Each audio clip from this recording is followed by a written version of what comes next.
Rachel's lab. I'm in my third year right now, and I study honeybee viruses. So today I'm going to be talking to you guys about honeybee viruses and the different ways that they can enter into a hive, how they can get your bees sick, and what as beekeepers you can do to help combat them.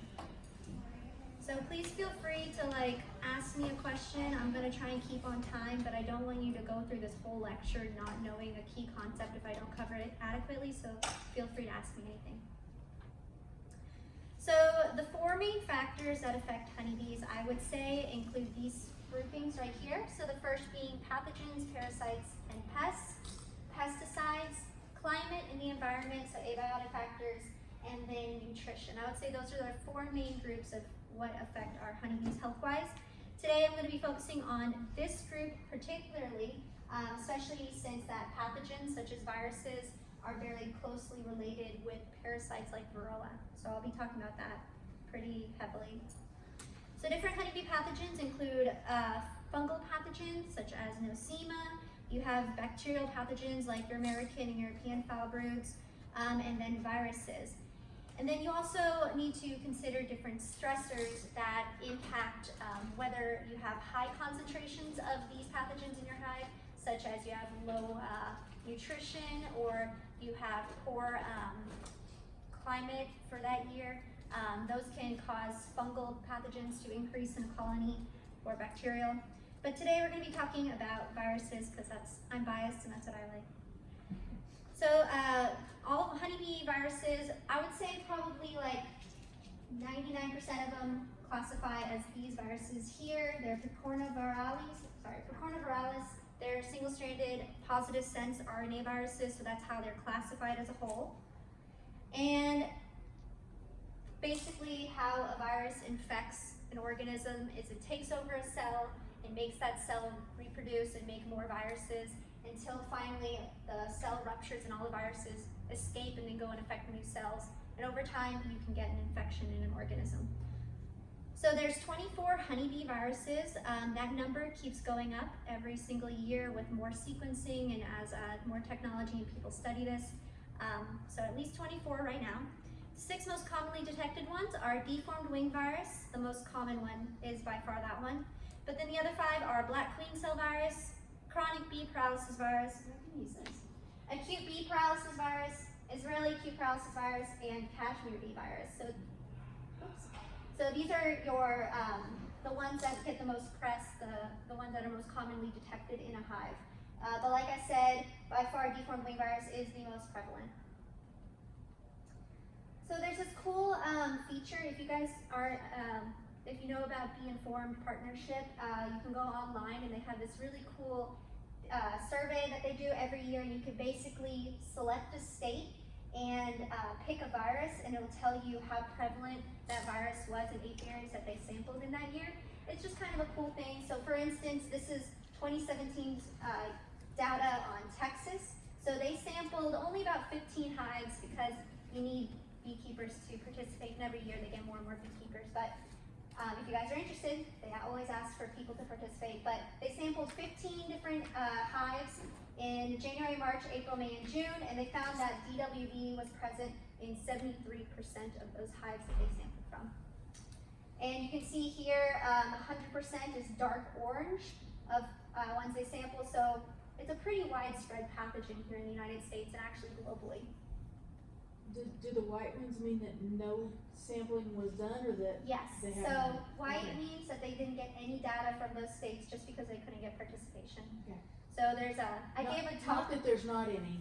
No, not there's not any. No, we didn't test. That's almost impossible to find. Right. So they just haven't participated. So there's whenever you talk about virus transmission, it is classified as the passage or transfer of a disease from one individual to another. And there's 2 different types. You have vertical transmission, which is going to be from mom to baby. So you can think of in human terms kind of like Zika virus. Whenever a mom is infected with Zika, then it can go into her offspring and cause symptoms. And then you also have horizontal transmission. So when you go one individual to another, this is how a lot of people get sick, like with the flu, common cold. I like to equate it to like a handshake whenever you pass it from one person to another. So in the honeybee world, vertical transmission happens from queen to eggs. So typically the queen herself is infected, and whenever she lays an egg, that larva is going to develop with the viral titers inside of them. And based off of a number of factors, if the titers are high enough, it can cause mortality, or in the case of like deformed wing virus, it can cause those crumpled wings to form whenever the larvae emerge as adults. So the different viruses, of those common ones I talked about, most of them can be transmitted from mom to baby. The term is transovarial, ovary being egg.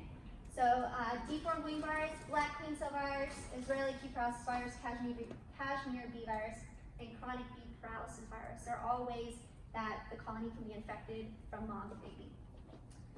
And like I said, the symptom, the crumpled wings that are very easily spotted in a colony. Has everyone seen what I'm talking about, those crumpled wings on a bee? Okay.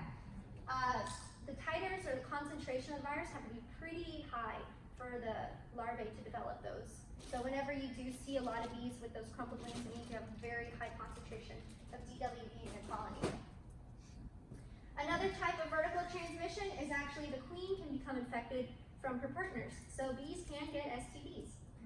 So deformed wing virus has been shown to go from drone to queen whenever they mate. And DWV infected drones are actually just as competitive and competent to mate with a queen as uninfected drones. So the sperm will go into the queen, infect her, and in return it will then infect the eggs in your colony. And this type of transfer is called venereal, which is the STDs. And deformed wing virus and Israeli key paralysis virus are ones that are known to be transmitted in this way. So that was vertical transmission. Now we're going to go into horizontal transmission, which is the more likely case of how a pathogen is going to circulate within your apiary. So this can be broken down into the direct transmission, so one individual to another like the handshake, or indirect, so you have some type of intermediate. Say for instance, a doorknob, elevator buttons, how you are sick, you touch it, someone who's not sick touches that, and then they pick up the virus that way. Or you can have vectors, which are an organism that transmits a disease between other organisms, such as mosquitoes for humans. That's considered a vector. The most common with bees, of course, is varroa. So for our direct transmission, the honeybee handshake is trophallaxis. So basically, what better way to transmit a disease from one individual to another than to basically share saliva, right? So you have these mutual exchange of liquids that honeybees basically feed one another with, and this is a really easy way for individuals to infect one another and for you to have a virus that just completely circulates within a colony through this motion right here. And then also, you can have an infected worker feeding a queen. That's a way for her to get sick in return. Also, the different roles in a hive, you have bees that remove dead bees. That's part of there. Whenever you have different roles in the hive as far as jobs, the removing of dead bees that are infected, taking care of brood, feeding that brood if the worker itself is infected, and then protecting the hive whenever it comes into contact with bees from infected colonies trying to rob. These are all different ways that you can have viruses transmitted from individual to individual. So for the indirect transmission, using a vehicle, so an inanimate object, it has been shown that viruses can persist in honey and pollen. DWV can persist for quite a long time in pollen. So if you're feeding bees pollen patties that are taken from a colony with high infestation rates, then you can infect a new colony that way. In different ways that you can, job-wise, that you can have infection for indirect transmission. So cleaning cells, if they come into contact with, infected pollen inside of a cell, or building the hive, wax using using wax to build the frames itself. They can pick it up that way. Like I said, foraging, robbing, and then regulating the temperature because virus particles can be in water droplets. And whenever they're fanning and spreading water throughout the hive, you can create an airborne particle that way. Tons of ways, right? Tons of ways viruses can spread. This one by far though, vector-borne, is the #1 way that your that you should be concerned with your bees getting sick. And that's because of Varroa. So you can't talk about honeybee viruses without talking about Varroa. And Dr. Delaplane, he spoke about it, how Varroa is very closely tied with the Asian honeybee and how it was very catastrophic to our honeybee because of where they're located geographically. So I'm going to go into this real quick, just to give you a sense of why Varroa are such a huge issue for transmitting viruses. So it all starts out with the Asian honeybee, Apis cerani. It's very similar to Apis mellifera. They're in the same genus, different species. Hard to distinguish between the two. This one's Apis mellifera. This is Apis cerani. So it's a little larger, but besides that, morphologically, they're very similar. The original host of Varroa destructor and Varroa jacobsoni is Apis cerani. So they persisted here in this region, and they evolved over time with Apis cerani evolved with these two Varroa species, so they have more resistance to Varroa. So this was the original range of Varroa destructor. Now this is the range of Varroa destructor. Basically everywhere, Australia has done a really good job of keeping it out, but there are reports in New Zealand and off the coast of Varroa potentially getting inside. But it was native originally to Korea, Japan, and Thailand. But now they persist wherever honeybees are present, except for, like I said, Australia, some Hawaiian Islands, and where the Sahara Desert is. No honeybees there. So this is, so originally you have Apis cerani living in the 1900s with the Varroa destructor. But then in 1963, Apis mellifera was for the first time was introduced into Asia, and for the first time Varroa was found on Apis mellifera colonies in 1963. So Varroa made the switch from Apis cerani to Apis mellifera whenever people brought in Apis mellifera for beekeeping. And whenever those colonies went out and went to the rest of the world, we had the spread of Varroa. So it first appeared in Europe and South America in the early to mid 70s, and then Varroa was discovered in the US, in Wisconsin and Florida in 1987. For quite a long time, for a few years, it was thought to be Varroa jacobsoni, but then it was later on that it was discovered to be in the 1900s Varroa destructor, as we know it now. So basically, just repeating what Dr. Delaplane said is that Varroa destructor did not evolve with Apis mellifera. They just now recently came into contact with one another, and that's why Apis mellifera does so poorly with it, because it doesn't know how to, it's not equipped to deal with this parasite. Not only does the parasite itself feed on bees, like it's actually eating them, it's transmitting diseases into them. So think of a tick, what is it, the size of a dinner plate? That's the analogy they use. Think of on your body the size of a dinner plate a tick, and that's what the Varroa is to a honeybee, except they don't have the capability of taking it off. So these guys are vectors, they're organisms that transmit a disease from one animal or plant to another. And Varroa are known to transmit a wide range of viruses, the most prevalent being a form of deformed wing virus, which is classified as Varroa destructor virus 1, so, or DWV variant B.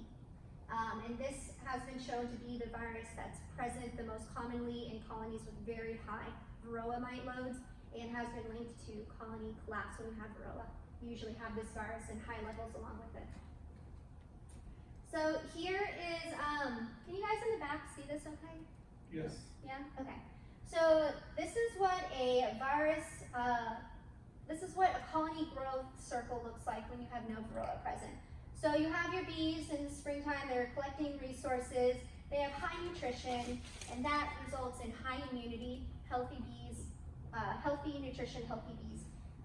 You typically have reduced virus levels when you have high immunity. That creates an optimal brood rearing environment and creates a longer lifespan for the adults. And that creates colony growth that can survive overwintering, and then you have the spring again. That is what every beekeeper's dream is, right? Like, no Varroa at all, and you have a healthy colony. But then once we introduce Varroa into the mix, everything changes. So you have reduced foraging levels with sick bees. That translates to reduced resource collection. and less food available for individuals in the colony. Varroa come into here. They've been known to actually affect the immune system of individual bees. They will cause bees to have suppressed immune systems, and that will create compromised immunity. That will help with virus transmission whenever the Varroa switch hosts. And you're gonna have higher virus levels in the colony. That's gonna have greater brood mortality, reduced adult lifespan, reduced colony growth, and that's gonna cause a collapsed colony that won't survive the winter.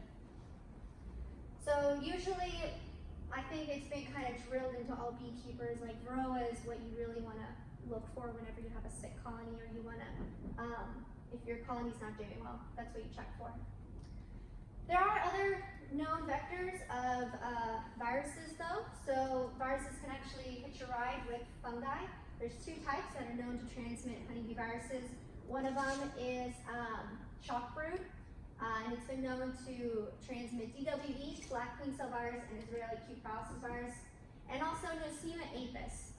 So this specific species of Nosema has been attributed to transmitting black queen cell virus within a hive. And I'm not really talking about the bacterial or fungal pathogens, but if you're interested in that, I'm more than happy to talk after this session. How am I doing on time? Okay. I have a quick question. You said Australia was doing a good job in preventing this? Yes. Are they doing something specific, or? They're really, really good at like controlling their ports and borders. So Okay, they're very, so just yeah. people bringing things in? Yeah, they're very good at not bringing in other colonies from outside. Nothing specifically. They don't have a golden, like the magic bullet or anything.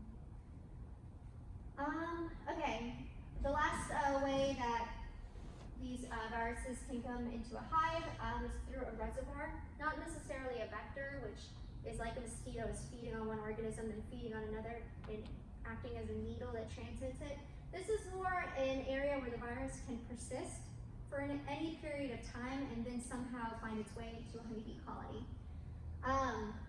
So for instance, a reservoir are actually native bees. So you have native bees that are known to harbor deformed wing virus, black queen cell virus, other viruses that then can make their way into Apis mellifera. I mean, it makes sense. They're in the same genus. They're closely related. And then, or you have even outside the genus, just bees in general. And then you can actually have the virus persist on flowers, in the pollen, and then what my specific research is that I'm partial to is there have also been reports of ants that can transmit viruses to honeybees. So that's what I'm partial to, so I'll go into it a little more. So all of these are considered reservoirs. Whether or not the virus replicates in them is still up for debate, but the virus does persist in them and can be transferred onto a flower, and then when a bee comes to forage off of that flower, she can pick it up. So you have wasps that, like the giant Asian hornet that is known to feed on bees. It has a virus that can replicate in it. Native bees, like I said, honey, pollen, ants, of course, varroa, and hoverflies. So it's really easy as beekeepers and bee people to be like, oh, how these things are hurting our honeybees, how could they?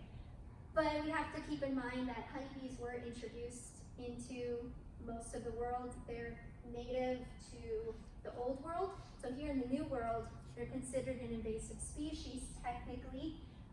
So these honeybee viruses most likely went from honeybees to the native insect populations and transmitted and got them sick.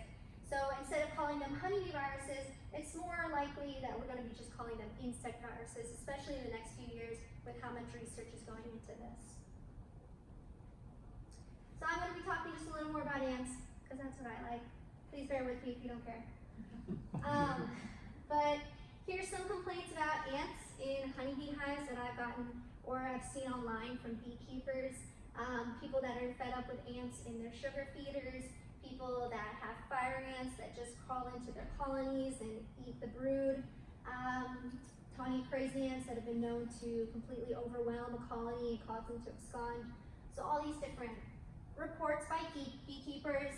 Here's some pictures I took. These are Argentine ants that are feeding on a honeybee that got squished in a nuke box. And there does seem to be an association of ants that live near honeybee hives. They do contain viruses, at least from what I've done in my research, especially ones that are known to live in close association with bees. For instance, they're foraging on the nectar resources within it, or the honey sources, or they're feeding on dead bees. So for instance, here is a fire ant. I don't know if any of you guys practice this. Whenever you have a frame that's filled with like wax moths or a lot of hive beetles, you put it on a fire ant mound and they'll clean it out for you. So this is a fire ant colony that invaded inside of a sick, absconded hive that has some leftover larvae, and they came in and kind of cleaned out all the cells for us. And then this is a drone that some fire ants are taking away.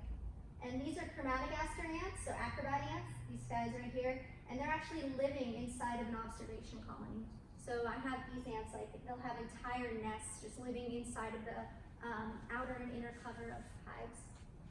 So they're living in close association with these bees, and I found that they contain deformed wing virus, black queen cell virus, and Israeli Q paralysis virus pretty frequently in the anti-sample.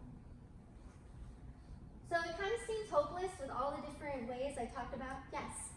Just we're on your hot spot. Yeah. I wanted to ask your opinion about what's the current condition of the crazy ants and are they affecting the bee community? Okay. So with the crazy ants, they were more of an issue, I know, in the Houston area, like more farther south. And I actually was trying to seek out people that had issues with them, and I really didn't find too many beekeepers that were like really suffering from these ants, because they would do a pretty good job of treating them and trying to kill them. Now, what they don't eat traditional baits, as I understand. So what do they treat them? Well, they do baits. They do pesticide baits. They just put out a whole heck of a lot of them. But the species itself is actually not as prevalent as it was in the past years. Oh, really?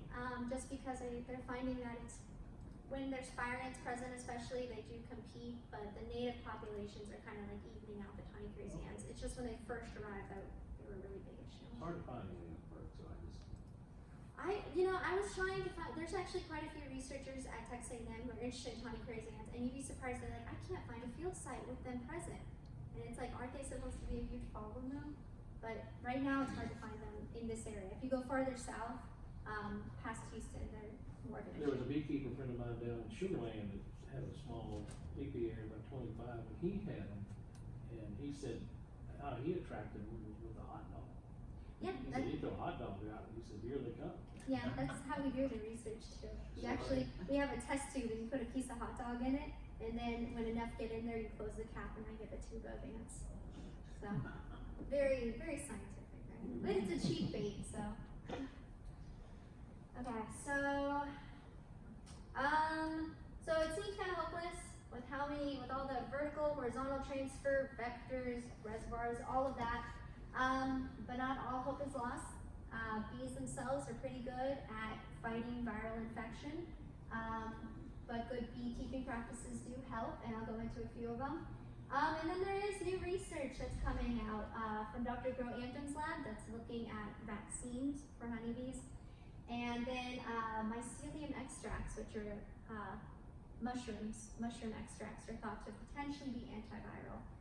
So there's research going into it. But like I said, I'm just going to go to the end of this because I think I'm running short on time. Yes. So bees do a good job against pathogens at the individual level. So they have the exoskeleton, kind of like our skin, a barrier against anything just transferring across viral-wise. They have the microbiome in their gut, so the good bacteria that combat the bad pathogens, just like what we have. They have behavioral defenses, so grooming themselves, able to take off mites and louse that way.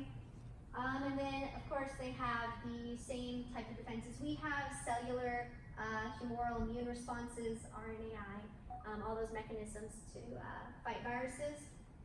But what's really cool about bees, and what I really like, is these colony-wide defenses. So Dr. Delaplane talked about superorganism, and they what's really cool about the superorganism is they have group immunity. So they work as a group to keep everybody healthy.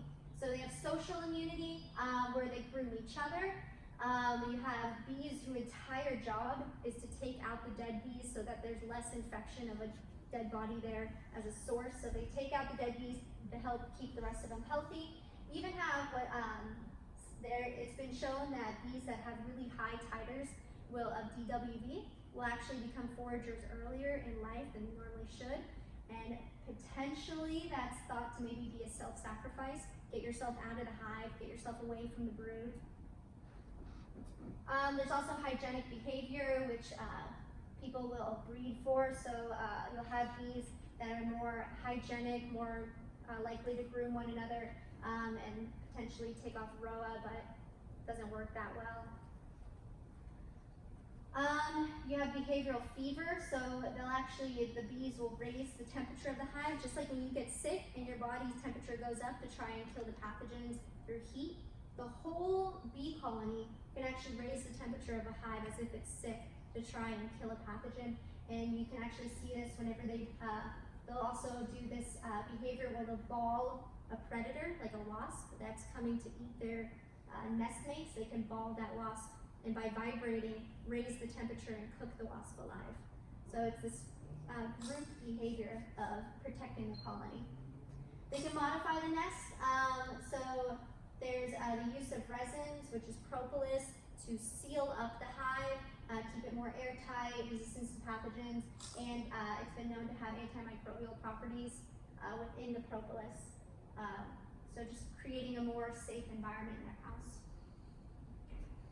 I would say that of the things that beekeepers can do, this is the most important one. I think that diet is very important whenever you are trying to keep your pathogen levels low in your colony. There's nothing really you can do to treat a virus in a honeybee colony, so this is pretty much the way to go about it. You want to make sure that your bee colonies are well fed. You want to make sure that you're providing the energy they need, especially during times of dearth. Like here in Texas, that's going to be during July, August, when nothing's flowering. You need to make sure, especially for a new colony, you want to be feeding it, making sure that the nutrition is up, otherwise they're going to be more prone to getting sick. Just like with us, if you're only eating McDonald's every day, or if you're not adequately getting enough food, you're more likely to get sick yourself, right? Same with bees. So nectar provides those carbohydrates, the energy needs, and pollen provides the necessary amino acids and proteins needed to combat disease. Oh, I had one more. But yeah, I think that's it. Any questions? I'd be happy to. Yes? I know they're doing lots of research about the Varroa and all that stuff. Yes. Do you see any, in the researchers, see any path that you feel excited about that may someday be Promising? So, the most out there, I don't know if this is the most promising or most interesting, because those are two different things for me. Give me both. Okay, the most interesting one, but doesn't seem promising to me, is potentially using Varroa as like a way to vaccinate bees. Like you're able to modify them in a way that they have an antiviral, I guess, you know how, like for vaccines, they have the killed portion of the virus within them. Yeah, and they're going to go and feed on bees and spread that antiviral vaccine amongst them. I don't think that's that viable, at least not in the near future, to like genetically modify Varroa in that way, but I think that's interesting. The most promising Varroa research, I would say, doesn't really have to do with the Varroa. There's actually not a lot known about Varroa. More and more research is coming out, but I would say most of the research is focused on the bees and how to breed them to be more resistant to Varroa. So I think a lot of the breeding programs have come out with some really interesting, like what Dr. Delaplane was saying, some bees that are more resistant to Varroa just through breeding. I think that's probably the best way to go. Thank you, I appreciate it. Just curious. Yeah. I'm not in that world, so I'm just kind of.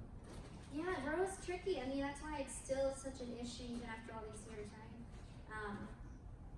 it's hard to find, their biology is difficult. It's more difficult to study them than people think. One more question. On the soft, stuff that we use, the acids, the organic acids like and stuff oxalate. like that, is there any, you see any signs to where they're developing any immunity to Oh, those? resistance to it? For the softer stuff, no. I haven't really heard much about resistance with oxalic acid. I'm not sure about any of the other softer stuff.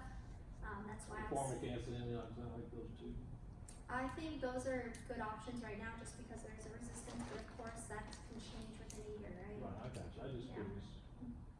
Thank It's you. definitely better than like using the past stuff that you know that they're resistant to. Thank you very much. No, Since Apis cerana is so much smaller, you know, than Melfors, then how do they deal with varroa that has caused them to be able to, genetically deal with it better? I think that picture probably wasn't the best one to use. They're really not that They're much not small, smaller. okay. They are, but it's actually not easy to tell out in the field. And then is it grooming that they utilize?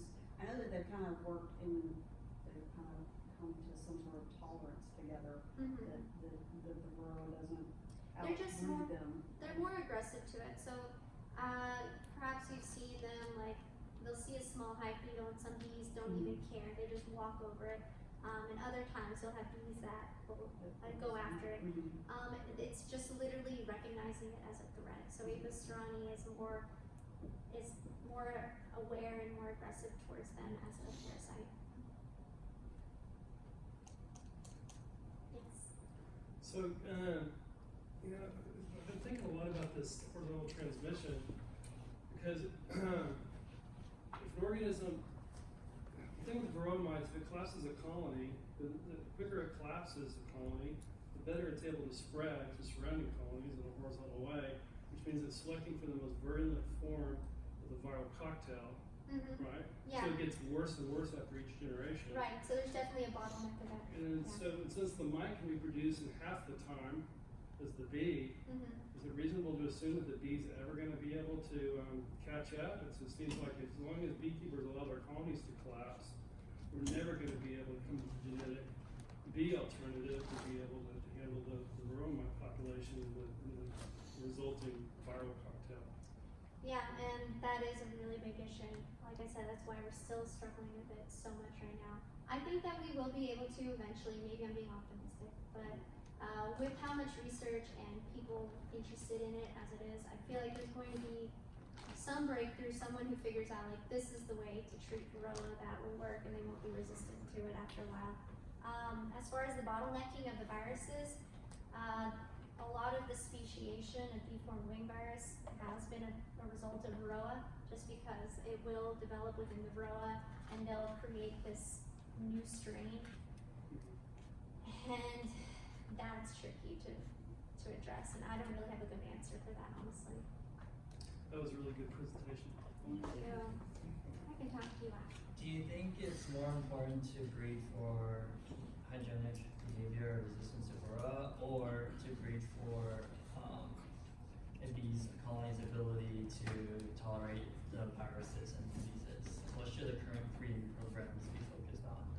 I would say the second one. More tolerance, more aggression towards emulate what Apis cerana, how they react to the varroa.